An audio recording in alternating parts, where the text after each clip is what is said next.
let's take a little time, as we do each morning, to reflect upon this rare and precious life that we have, using the advice of Lama Tsongkhapa for inspiration. This opportune physical form is worth more than a wish-granting gem. You only gain its like the once. So hard to get, so easily destroyed, it's like a lightning bolt in the sky. Contemplate this, and you will realize all worldly actions are but winnowed chaff, and night and day must extract some essence of this life. I, a yogi, practiced in this way. You, wanting liberation, should do the same. Oh yeah, I think that'd be a good time to do the same. So easy to get caught up in stress, worry, fears, projections, future. So much struggle. Wanting liberation, you should do the same. Do we want liberation? Which is really an interesting choice, dilemma, struggle. A lot of times we know we want liberation, but we don't want to let go of the things that create all our suffering.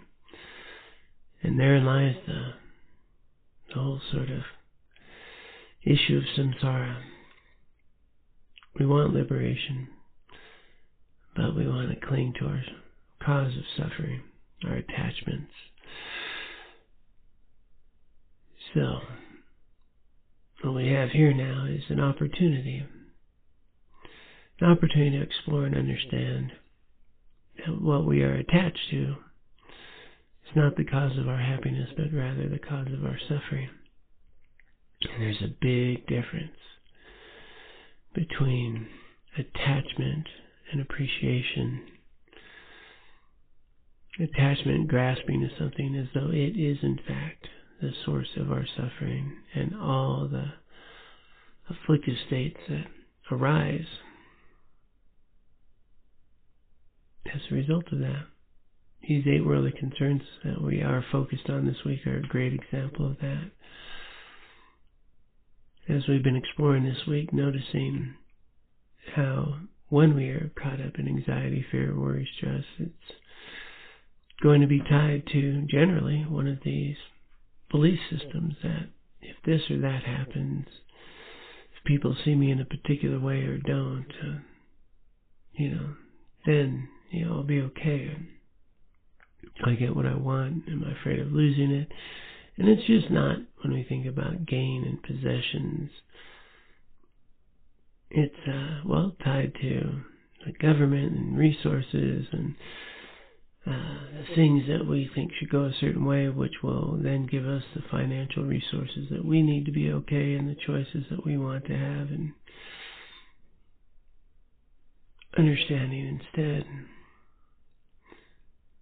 what about that we live in samsara? Samsara is ruled by misperceptions, grasping and clinging, and a whole lot of other people caught up in the 8 worldly concerns who believe their happiness and suffering is in these things, and in all this confusion, a lot of people suffer.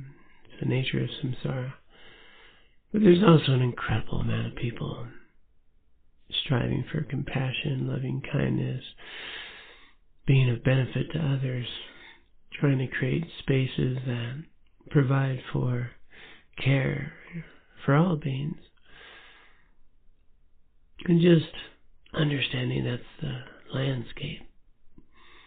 And within that landscape, instead of being trapped by some belief that we can transform other people, places, and things into just the way we want them to be, there's an unfolding that's much bigger than all of us.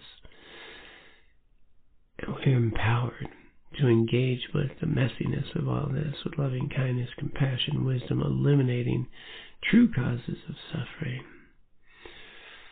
A lot of that's around division, blame, hate.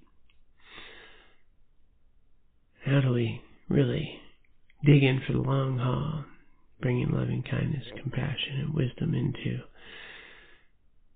our lives and the way that we interact with others, and recognizing we can be so much more effective when we do so. And at the same time, we don't suffer nearly as much. We understand that this is a messy business called samsara. And my happiness and suffering has much more to do with how I relate to it than how it's playing out from my perspective. There's an ebb and flow over the centuries of life, of civilizations, of different types of countries and governments and rules and laws and views, and it's always been that way.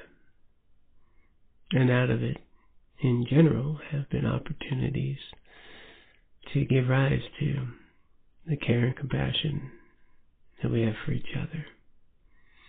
And all of this provides the opportunity for us personally to know and understand ourselves and our experience and the suffering of ourselves and others and the true causes of that suffering.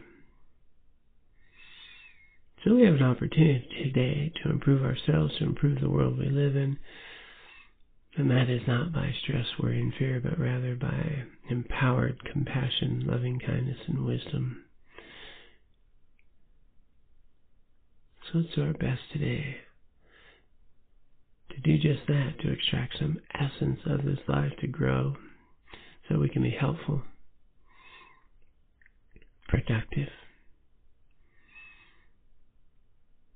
Now, how about we do that today as best we can while we have the opportunity, this rare and precious human birth favorable to Dharma practice, and remembering that Dharma means that which protects us from suffering, that cultivates resiliency, well-being, and an ultimate understanding of ourselves and this experience we're having.